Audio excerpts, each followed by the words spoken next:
Now, you heard the Prime Minister talking up how he's fighting this supposed global warming menace. But when it came to confronting the very real menace of the Chinese communist dictatorship, suddenly he couldn't say that he saw any threat at all. Do you think China is a national security threat to Australia?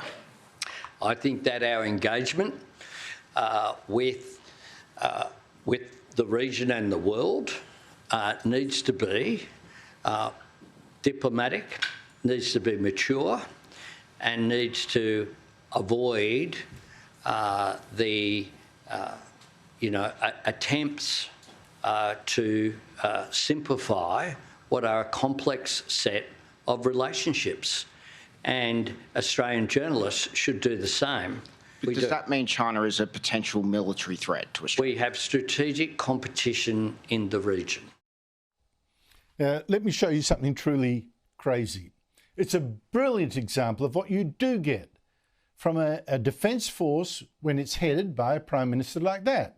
I mean, the Albanese has stripped the Australian Defence Force to the bone to pay for nuclear submarines we won't start getting for another decade or more. He just won't top up its budget to pay for more drones and missiles and extra supply ships and jet fighters. So, 3 Chinese warships can circumnavigate Australia firing guns, and we couldn't even put a frigate in the sea to follow them. I mean, unbelievable. Yet, this almost toothless defence force said last week it does have money to fight the climate, to shoot at the clouds or whatever, I don't know. In fact, to build solar projects in the Northern Territory.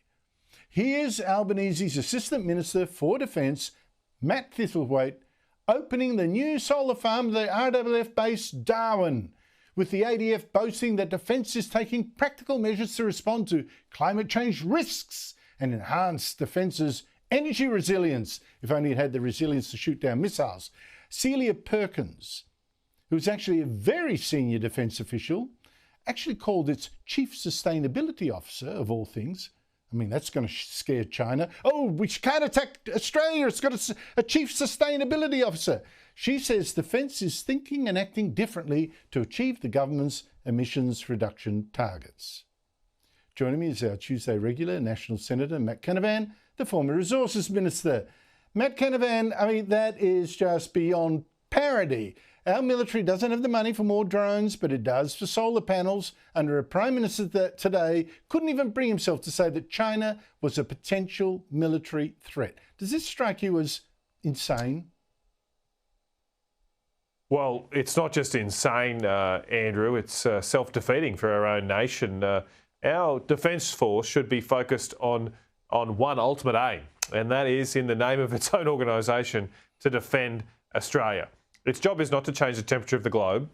Its job is not to pursue the latest woke left-wing agendas. It is to defend this country. And as you've outlined, there are threats in our region. China has been acting in a threatening way. In fact, the Labor government's own defence white paper defines China's assertive military actions as destabilising to our region. So why couldn't the Prime Minister say that today? Why couldn't he just repeat what is in his own defence white paper instead of the weasel words we got? And you could tell he was very, very uncomfortable there. We need to call a spade as a spade as Australians. China is acting incredibly aggressive to its neighbours and near neighbours.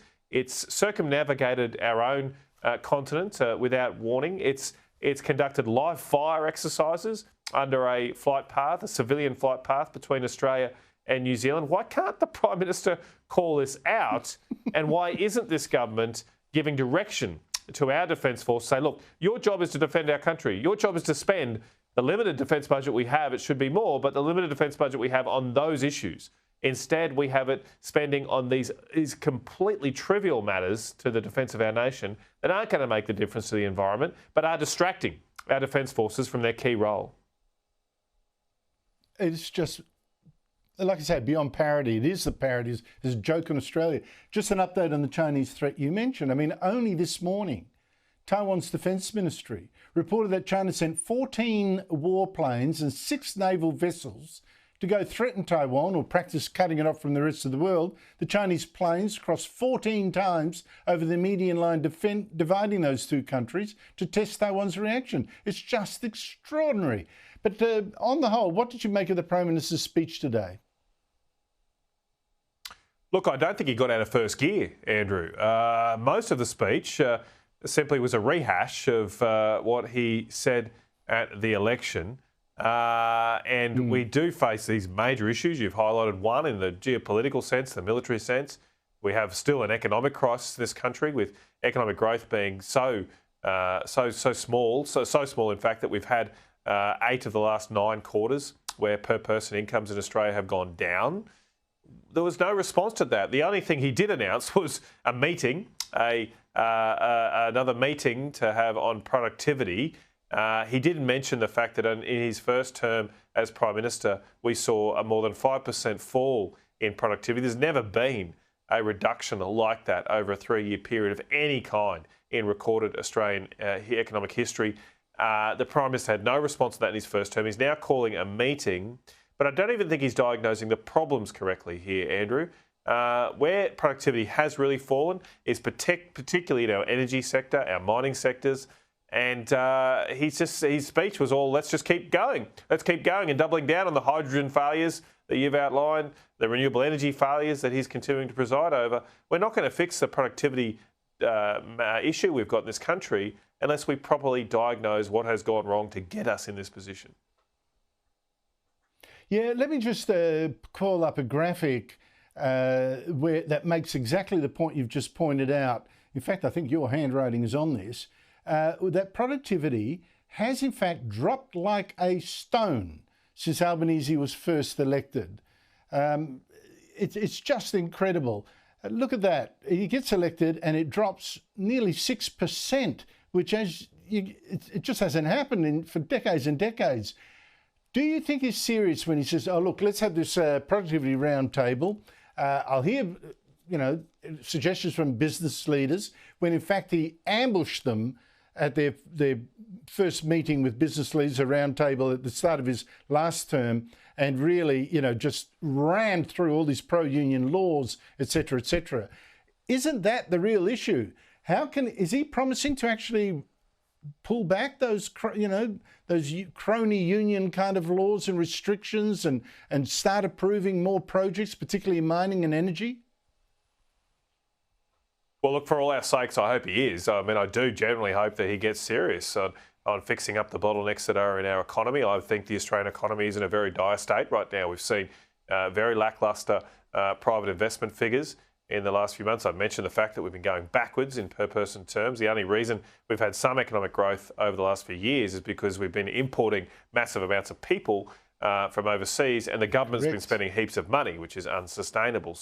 So we've got to take action. So I hope he takes action, not just a meeting. You mentioned the Jobs and Skills Summit that he started his first term with, where he ambushed those business people. An interesting point there, Andrew, is at this massive economic summit that the Prime Minister called just months into his term, he didn't invite the Productivity Commission, the key economic advisory body for the government on, guess what? To their name, productivity. He didn't even invite them along, and there was no discussion of productivity, and now he's shocked, or seemingly shocked, that in his first 3 years of government, he's presided as Prime Minister over the worst productivity performance of our nation's history. I mean, the important thing here is to tell people that without productivity growth, if productivity is slow as it is here, we end up with higher inflation than necessary because there is not enough goods, more money chasing too few goods. We therefore end up with higher interest rates, as we have, in response to trying to tackle that inflation, and that can then lead to an economic downturn, particularly in private investment, as we're seeing as well. So to get the standard of living of Australians back up to where it used to be before Anthony Albanese was Prime Minister, we desperately need to take action on productivity. As I say, I'd love to see it, but all we got today was more talk, not action.